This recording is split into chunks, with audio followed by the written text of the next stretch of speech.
Our scripture reading this morning comes from Matthew chapter 8, verses 5 through 13. When Jesus had entered Capernaum, a centurion came to him, asking for help. "Lord," he said, "my servant lies at home, paralyzed, suffering terribly." Jesus said to him, "Shall I come and heal him?" The centurion replied, "Lord, I do not deserve to have you come under my roof, but just say the word, and my servant will be healed. For I myself am a man under authority, with soldiers under me. I tell this one, 'Go,' and he goes, and that one, 'Come,' and he comes. I say to my servant, 'Do this,' and he does it." When Jesus heard this, he was amazed, and said to those following him, "Truly I tell you, I have not found anyone in Israel with such great faith. I say to you that many will come from the east and the west, and will take their places at the feast with Abraham, Isaac, and Jacob in the kingdom of heaven. But the subjects of the kingdom will be thrown outside into the darkness, where there will be weeping and gnashing of teeth." Then Jesus said to the centurion, "Go, let it be done just as you believed it would." And his servant was healed at that moment. This is the word of God for the people of God. Thanks be to God. Please be seated.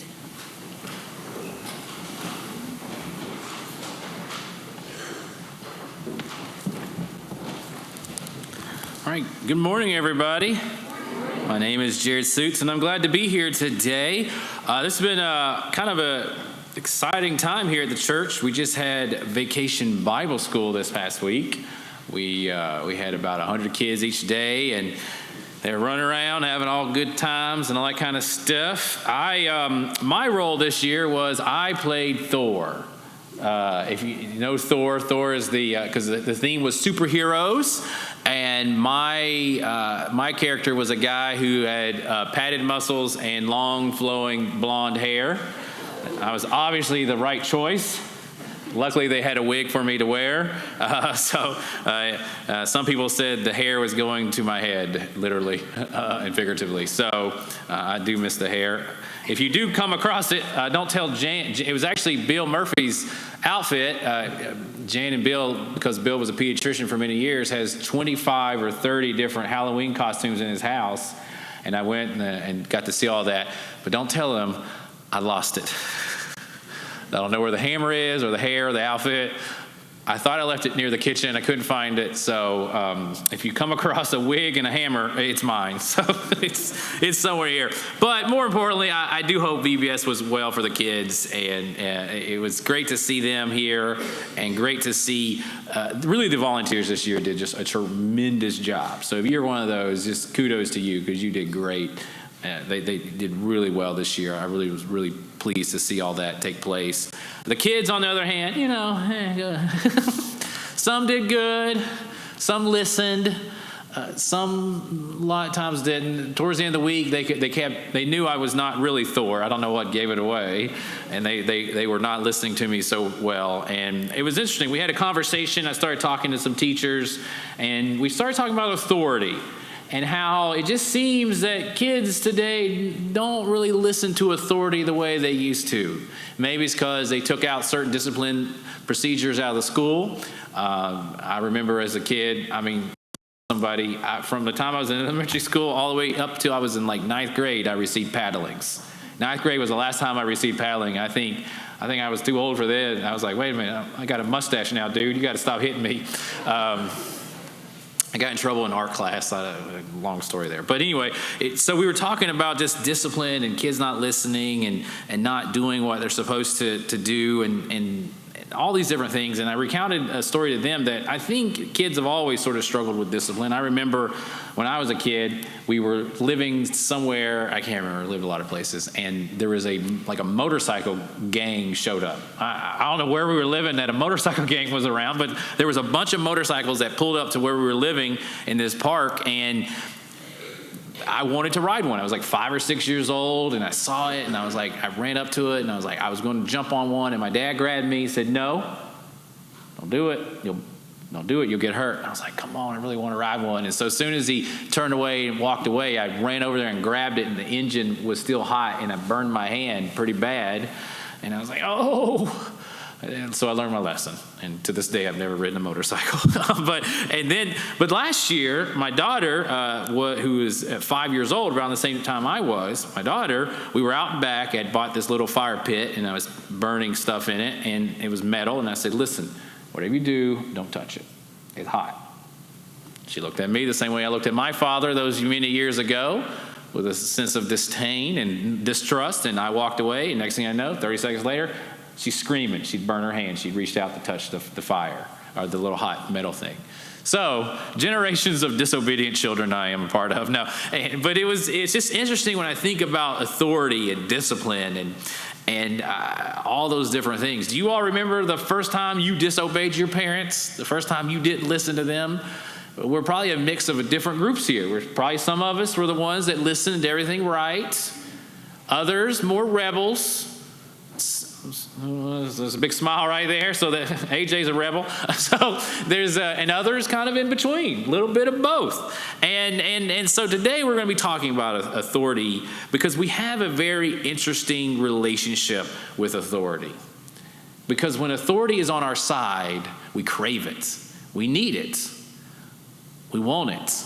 When authority is doing things to benefit us, we run towards it, hands wide open, welcoming it to us, to take care of us, to watch over us. But when authority is doing the things we don't want it to do, saying things it shouldn't say, putting us in a place we don't want to be, we typically rebel against it. I know it changes person to person, but I think about the political climate right now. You can't obviously not think about it, where 8 years, 10 years ago, when one president is in the office, one group of people is all about love the president, another group hate the president, and then it flip-flops back and forth, depending upon who's ever in office and who we agree in. Maybe even the church. Maybe there was a pastor. The pastor shows up. Pastor says things you like to hear. Ooh, I like this pastor. Does good work. Pastor comes in and says, "You know what? I'm going to change some things around. I'm going to repave the parking lot and put wall-to-wall carpet in the sanctuary." Whoa. Oh, there, Hoss. And so we, back and forth. If you were someone in the military, your approach to authority is one of taking orders and following orders. If you're a freelance artist, you're maybe a little bit more rebellious. Maybe if you're a school teacher, you look at authority differently. So today's story is, for me, a story of authority.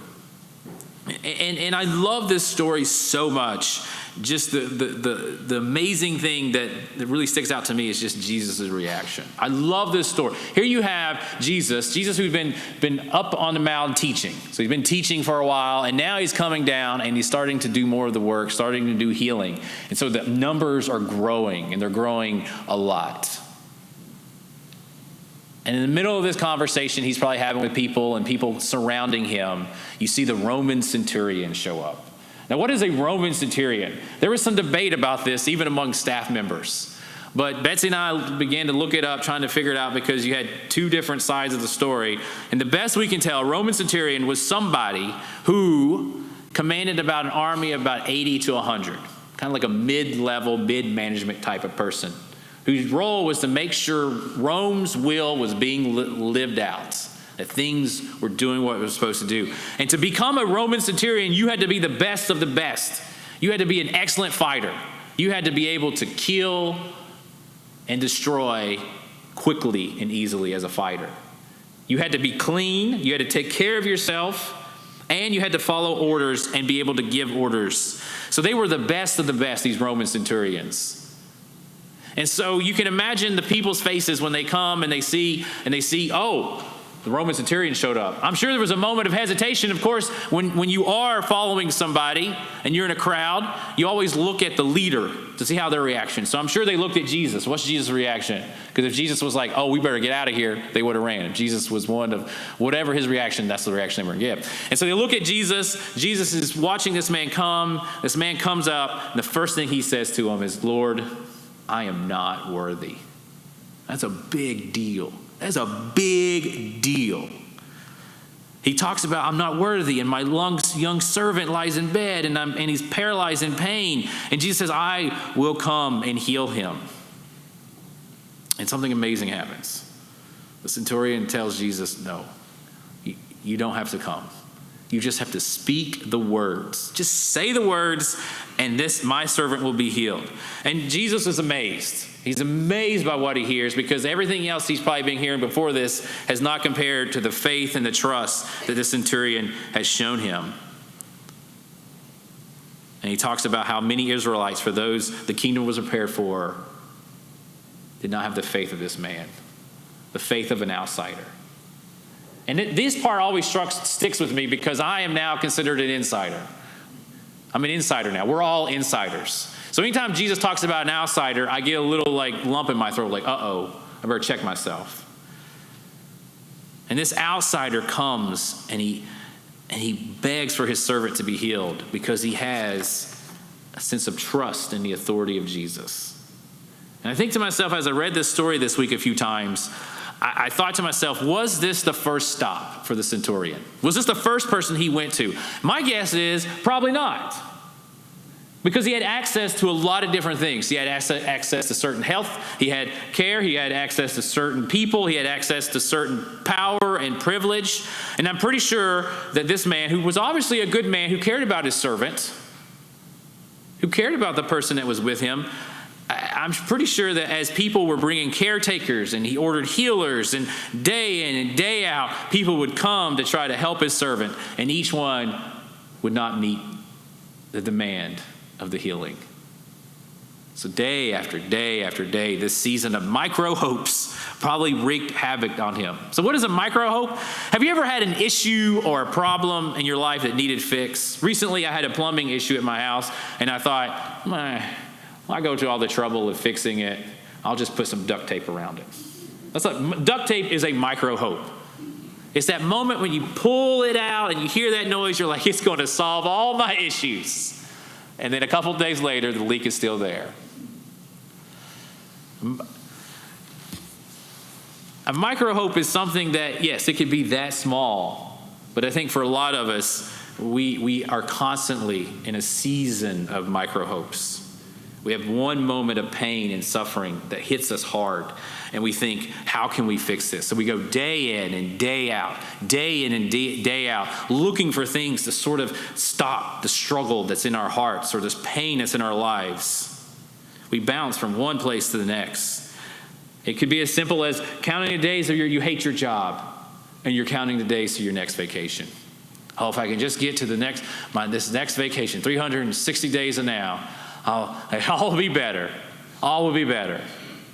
It could be more serious. Maybe there's a loved one in your family that you've cared for so long, and you're thinking, maybe this medicine, maybe this treatment will heal this issue, will bring about a sense of peace. And right before you're about to just see the medicine given or the action transpire, right before that moment, that little feeling of hope comes into your heart.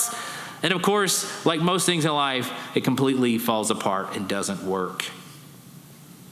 For example, this Roman centurion, he might have heard from one of his people that, hey, you know what? There's this person nearby that has this special oil. And this oil will come, and if you rub it on somebody, it will heal them. And I'm pretty sure in that moment, the centurion had a little bit of hope, like, oh, this could be it, this could be it. And he brings that little oil in from that healer, and they rub it on there. And as they rub it on, there's that glimmer of hope in their little hearts that's going to work. And of course, it doesn't. It's another day, another hope given away, another micro hope gone. And the centurion had probably experienced this over and over and over. Fraud after fraud after fraud. And I think all of us, we can relate to the centurion. We all have a moment when tragedy we are faced with sets in. And we've been trying to make our way out of it. And maybe for some of us, we use alcohol or drugs.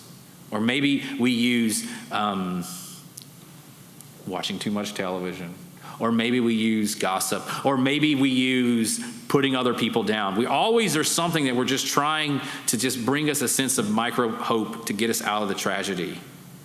Until a point where cold reality sets in. Where you've tried everything, you've done everything, and nothing else is working. And you have the cold reality. What's in front of you is what you're stuck with. The pain that you're in right now is not going to go away. Your spouse is going to separate from you. Your children are going to leave you and never talk to you again. You are getting older, and you're going to be left alone, and nobody loves you, and that's the moment that you just feel depressed and down, and life is over with, and cold reality sets in, and all hope is lost. At some point in our lives, we hit these moments. We hit them. Life goes back and forth, back and forth. And in these moments when all hope is lost, we either give in to the situation and we just give it up. We just give up. And we let the dark waterfall of despair just cover us, wash over us. And the sadness wins. And despair wins, and depression wins. And we give in to the addictions that we so know we should not give into. But it relieves the pain temporarily. Or we hide from the situation. We hide from the pain that we experience. We run away from it. There could be even maybe there's someone in this church you don't like.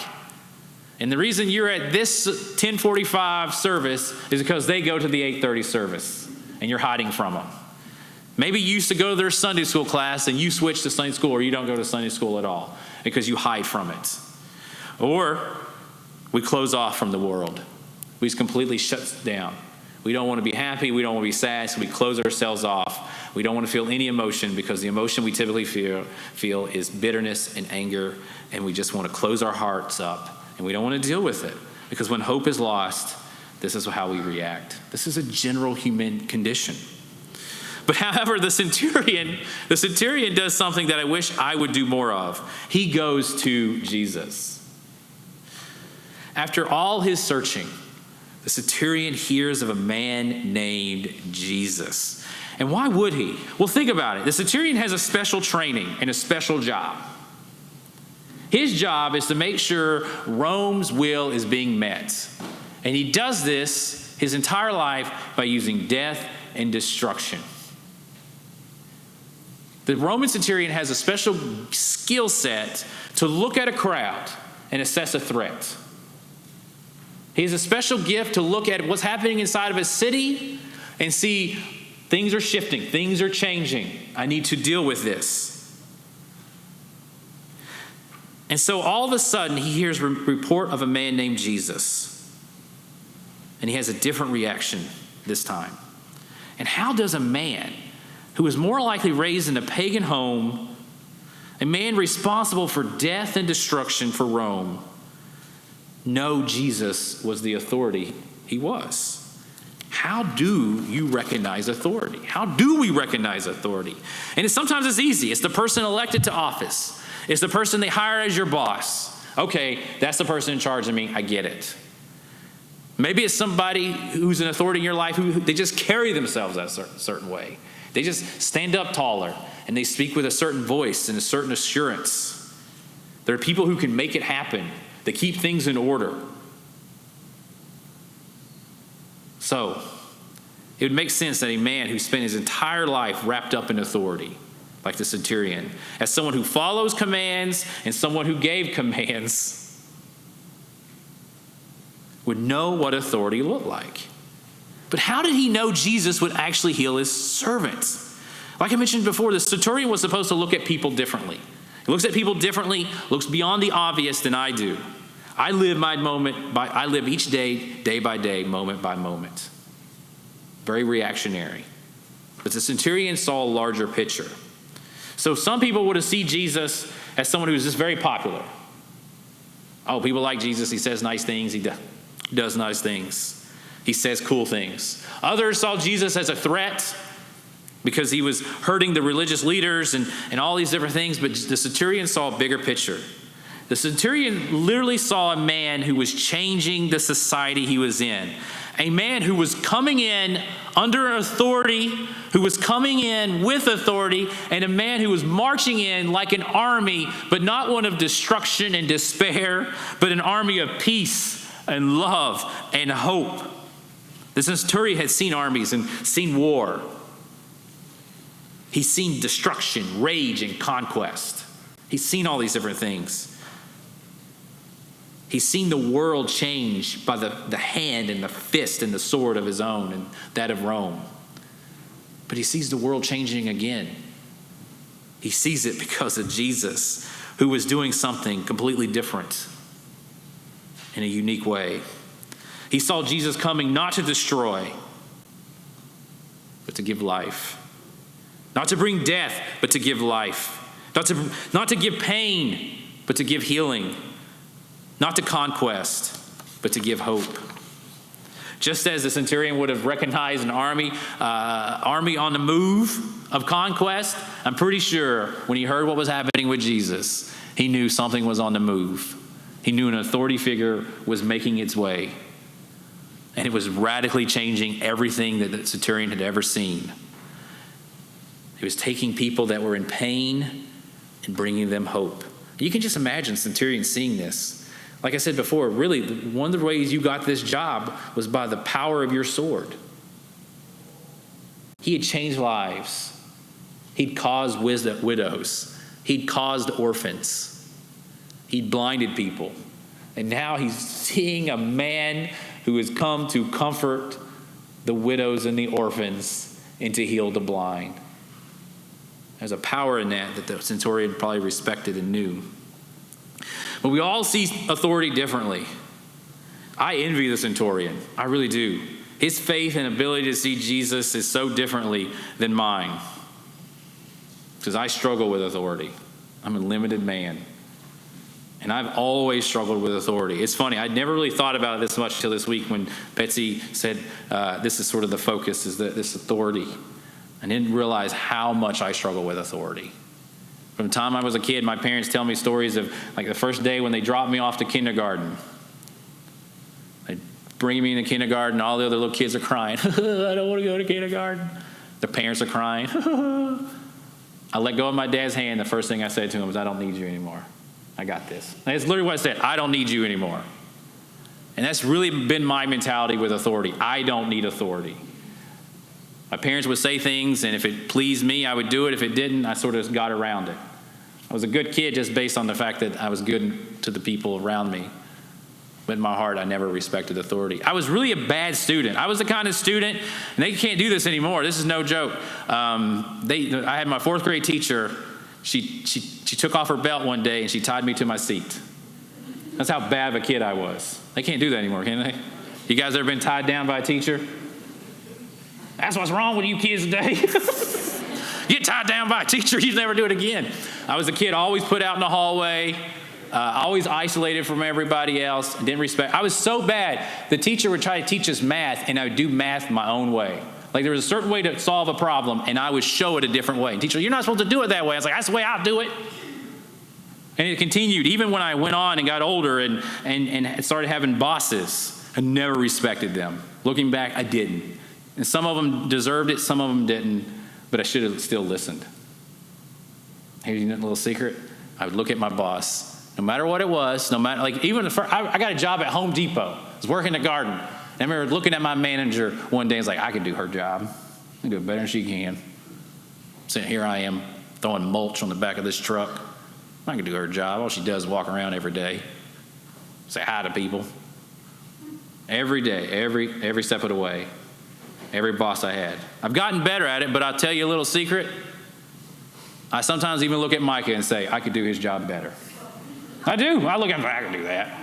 Now, I'll tell you that because he's gone for a month, and hopefully you'll forget by the time he comes back. But that's just who I am. I am that kind of person. And I realize that kind of person has also had that attitude sometimes with God. And I hate to admit it, but sometimes when life has gotten so bad and so tragic, and people around me are suffering, and I want Jesus to heal them, and I want Jesus to save them, and he doesn't, and I sometimes look to him and say, God, I love you, and I know you created me, I know you love me, and I thank you for all that, but if you're not going to fix this situation, get out of the way, because I'll do it myself. There's orphans dying in the street, and I watched it, and I said, God, if you're not going to save these people, then move over and let me do it. Maybe that's why I like playing Thor, the God of Thunder. That's psychotic. That's crazy. But guess what? There's some people in here who think the same way, and you just don't even know it. You don't even know it. Some of you in here probably either do one of two things. You're like me, You yourself are your final authority. Every decision you make, everything you do in life, everything that you perceive in life is based through your lens and your lens alone. You are the only truth that you know. Someone gets up here and says something you don't like, you want to throw a stone at them. If someone does something in your world that you don't like, you think you can do it better. There's people like that out there. I know. Trust me. I've been working in the church long enough. You exist. Others, maybe instead of Jesus, you put your hopes and your trust in something else.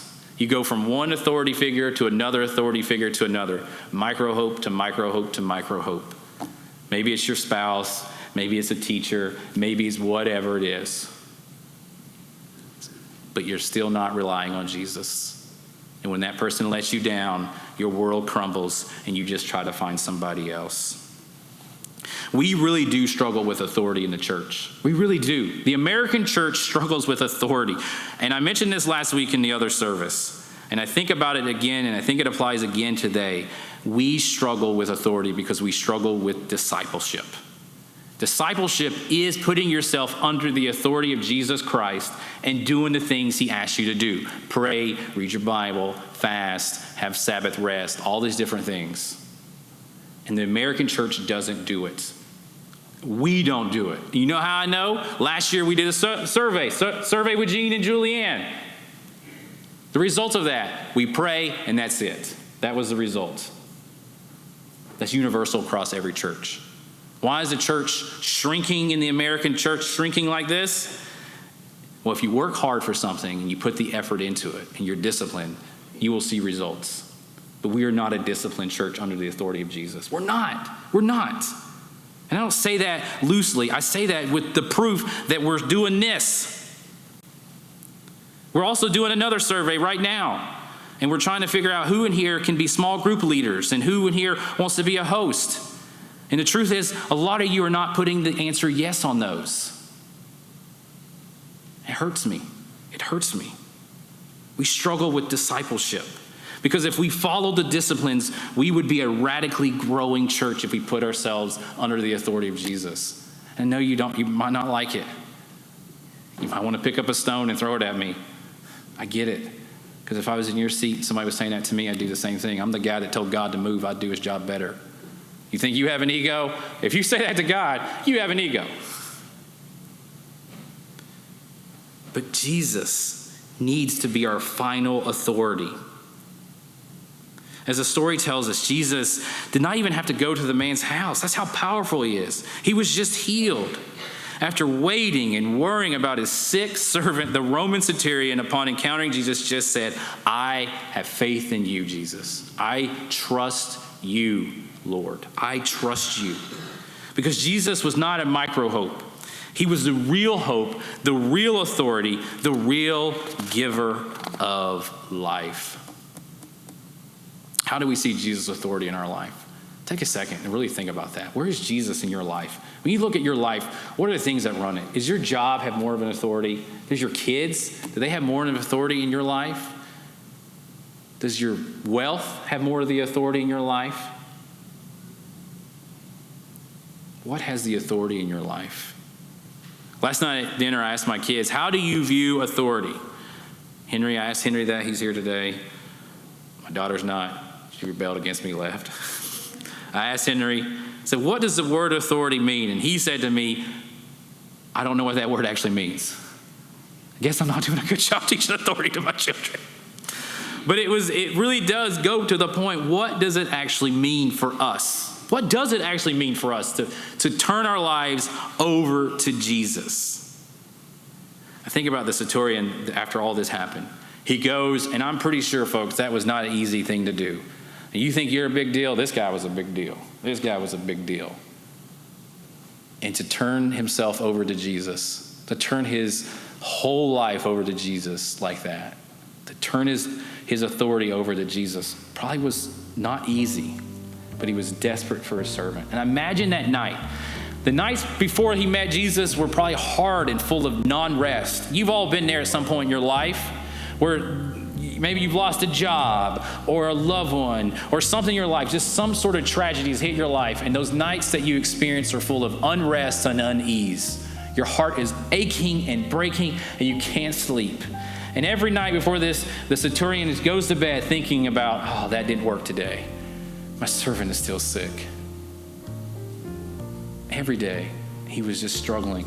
But I imagine the night that he met Jesus, where Jesus healed him. If Jesus healed his servant, that night he comes back. The people are coming out to greet him. He's healed. He's healed. All of a sudden, he was laying here, and all of a sudden, he woke up, and he was completely and miraculously, totally healed. And you can just imagine the feeling of relief and awe and joy in that centurion's heart and mind.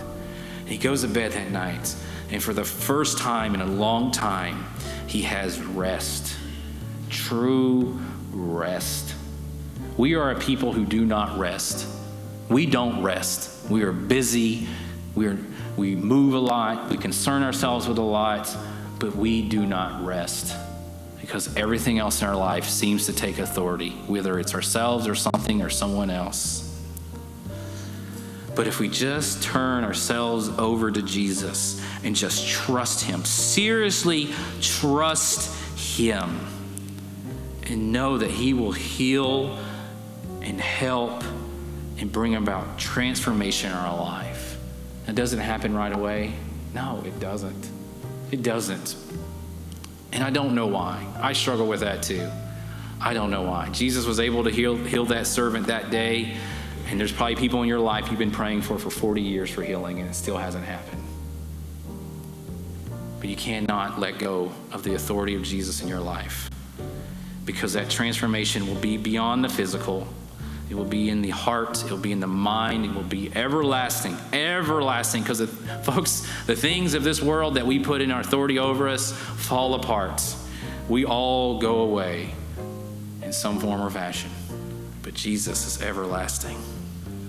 And he will heal our brokenness. And then finally, we can find some rest.